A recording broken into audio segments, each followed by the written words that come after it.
Coucou et bienvenue sur cette nouvelle vidéo. On se retrouve aujourd'hui pour une vidéo, j'imagine le casting de rêve, donc à mes yeux, d'un livre.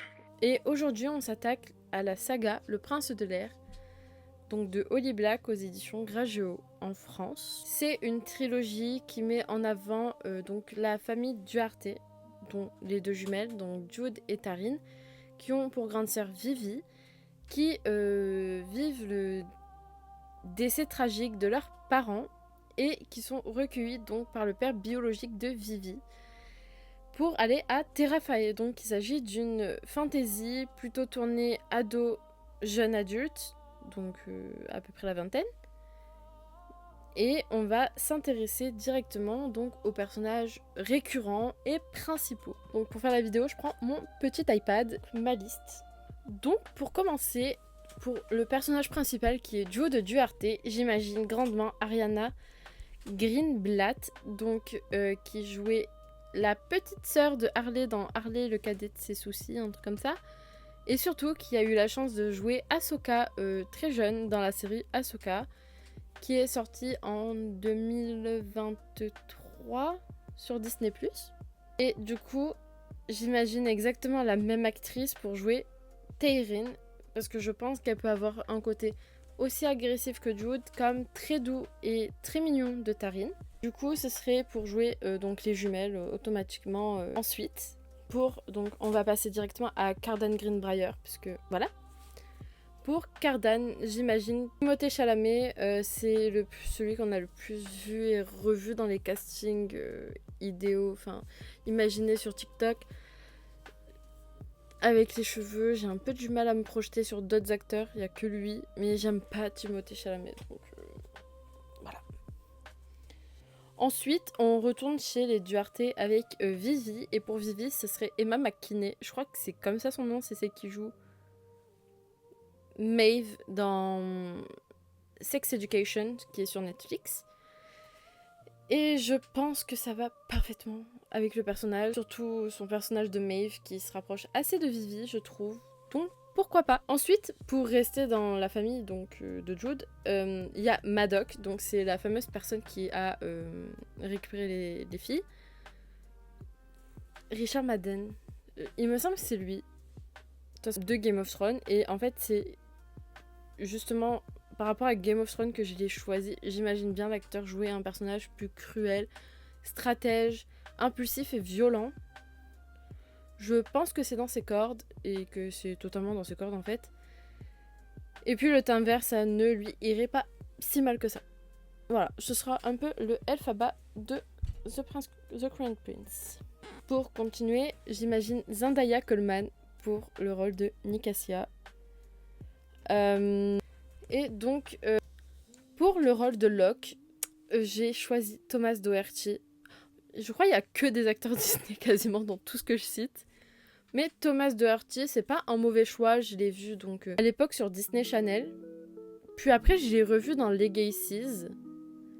Dans Legacies, il joue Sébastien.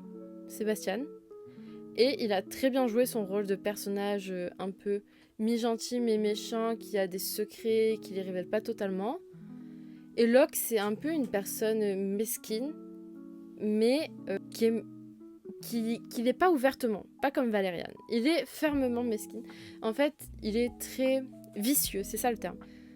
Et donc, c'est, je pense, le meilleur acteur pour le jouer.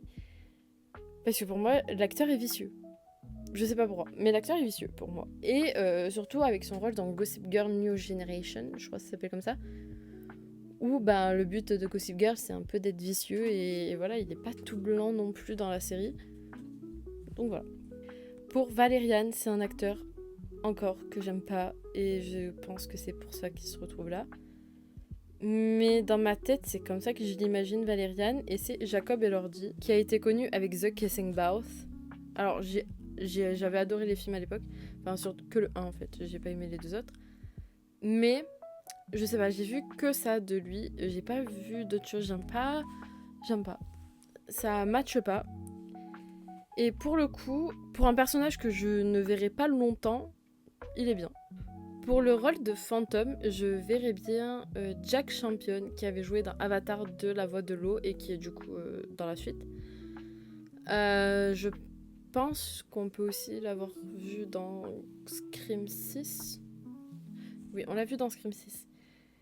Et en fait, j'imagine que genre s'ils font fantôme, je l'imagine pas comme ça directement. C'est juste, je pense que l'acteur peut l'incarner puisqu'il est assez souple par rapport au personnage de Spider dans Avatar. Mais pour moi, fantôme, il est comme le nom l'indique, c'est-à-dire très discret, mais surtout yeux clairs, cheveux blancs. Je sais pas pourquoi je l'imagine tout le temps comme ça. Je sais qu'il n'est pas représenté comme ça normalement, mais je l'imagine comme ça. Yeux clairs, cheveux bien blancs, assez longs. Donc je l'imagine bien comme ça, et je pense que l'acteur pourrait le faire. Mais est-ce que ça ferait pas un deuxième Legolas? Voilà. Pour le cafard, j'imagine Pedro Pascal. Tout simplement, parce que Pedro Pascal, il joue beaucoup des rôles de leader, de mentor, de personnes avec une autorité certaine, donc une dureté, mais qui mélange quand même l'humour, et je pense que ce serait parfait. Et c'est son rôle de Joël que je n'ai pas vu, mais j'en ai entendu parler, énormément parler de Joël, et surtout son rôle dans Mandalorian, qui me fait dire que c'est exactement la bonne personne pour ce rôle. Ensuite, on a la bombe, et pour la bombe, là, j'avoue, c'est un peu compliqué. Je ne sais pas qui mettre réellement.